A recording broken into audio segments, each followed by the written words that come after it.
મુનિચંદ્ર મહારાજ નાનપણથી સંગીતના બહુ પ્રેમી હતા. હાઈસ્કૂલમાં ભણતા ને ત્યારે સંગીત શિક્ષક કોઈ બી જાહેર કાર્યક્રમ હોય તો લાલજીભાઈને બોલ, લાલજીભાઈ એટલે મુનિચંદ્ર મહારાજ. અને જીવનમાં એમણે પહેલું પુસ્તક લખ્યું કલા અને સાધના. એ કલા પ્રેમી હતા. અત્યારે એ પુસ્તક અપ્રાપ્ય છે.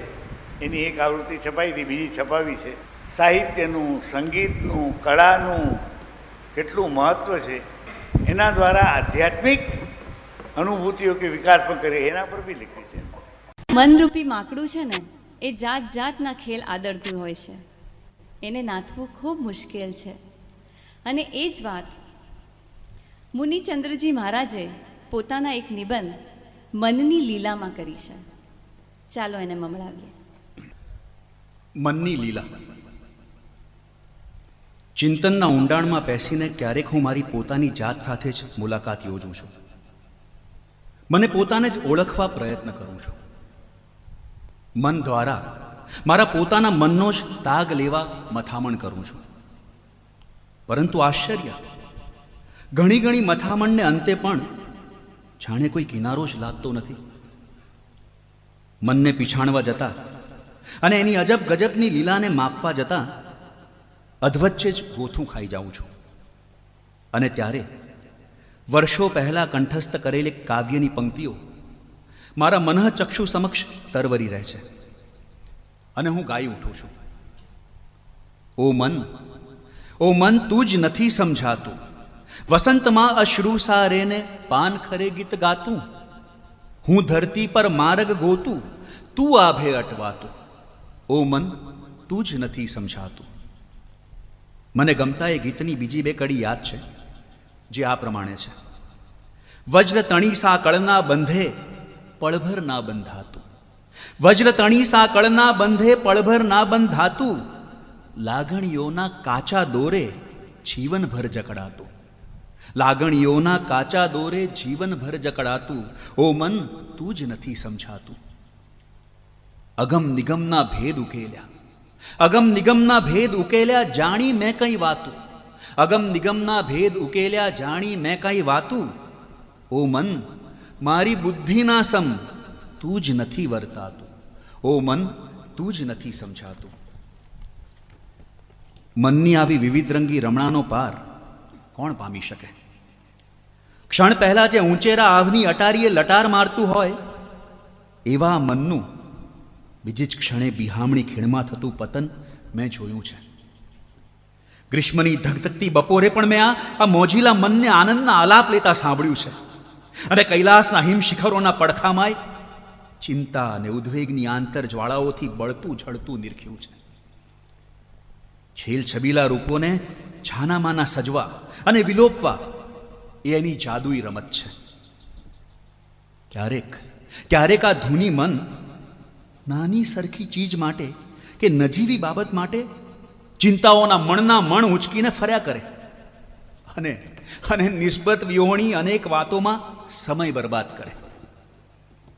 જ્યારે કેટલીક મહત્વપૂર્ણ ભાવિની વિચારણા કે યોજના પ્રત્યે દુર્લક્ષ્ય સેવી પ્રમાદની પથારીમાં જ ઘોર્યા કરે. જે વિપત્તિઓના પંજા અકસ્માત તૂટી પડી દિગ્મૂઢ અને બેબાકડા કરી મૂકે તેવી શક્ય આપત્તિઓ સામે પ્રથમથી પાળ બાંધવાની તૈયારી કેળવવાનું એ ભૂલી જાય. એની હેરતભરી વાતો જેટલી કહીએ તેટલી ઓછી. કદીક એની શાંત વિવેકશીલ દેખાતી સ્થિતિમાંથી અચાનક કડવાશની જ્વાળા ભભૂકવા લાગે.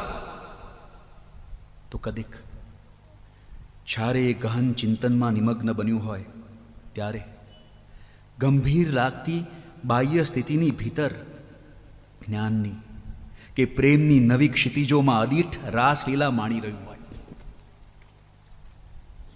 આ અવળચંડુ મન ક્યારેક નાની અમથી વાતને પણ એવી ગેરસમજથી ગ્રહણ કરી ગાંઠ પર ગાંઠ બાંધી લે કે જેના પરિણામે અનેકના જીવનની શાંતિ ડહોળાઈ જાય. આ મન ક્યારેક તો નાના પરમાણુમાં પથારી કરી એમાં લપાઈ જાય અને ક્યારેક એવડું મોટું રૂપ ધરે કે બ્રહ્માંડ પણ એને ઓછું પડે. અરે આ મનની તો શીશી વાતો કરવી.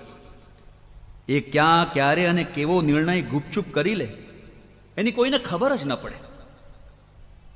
એ વિના કારણ ક્યારેક હેતના એવા હિલોળા લે કે જે મળે તેને પ્રેમથી ભીંજવી દે, અને અને ક્યારેક એવું રિસાઈને બેસી જાય કે લાખ મનાવો તોય ન માને. હવે તમે જ કહો એની અકળ કળાને માપવાનું અને રમણાને પામવાનું સહેલું છે ખરું?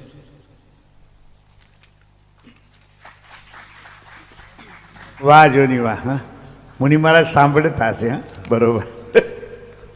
મુનિ મહારાજની ગુજરાતી ભાષાનું લાલિત્ય અને એની વિચારોને અને સૂક્ષ્મ સંવેદનોને ભાષા દ્વારા રજૂ કરવાની ક્ષમતા ગજબની હતી. અને અત્યારે સાંભળતા ફરી એકવાર એની અનુભૂતિ થઈ, પ્રતીતિ થઈ. ધન્યવાદ. આવી જે મનની લીલા છે ને એને નાથવાની વાત મુનિશ્રી અમરેન્દ્ર વિજયજી એટલે કે કાકા મહારાજે તેમના પુસ્તક આત્મજ્ઞાન અને સાધના પથમાં કરી છે. તેઓ લખે છે કે મુમુક્ષુનું અંતિમ લક્ષ્ય તો સાત્વિક વિચારોમાં પણ ન અટકતા મનથી પાર જઈ આત્મ સ્વરૂપમાં સ્થિર થવાનું છે. અકેલી એકાગ્રતા મનથી પાર લઈ જતી નથી. આખરે એકાગ્ર તો મન જ થાય છે ને.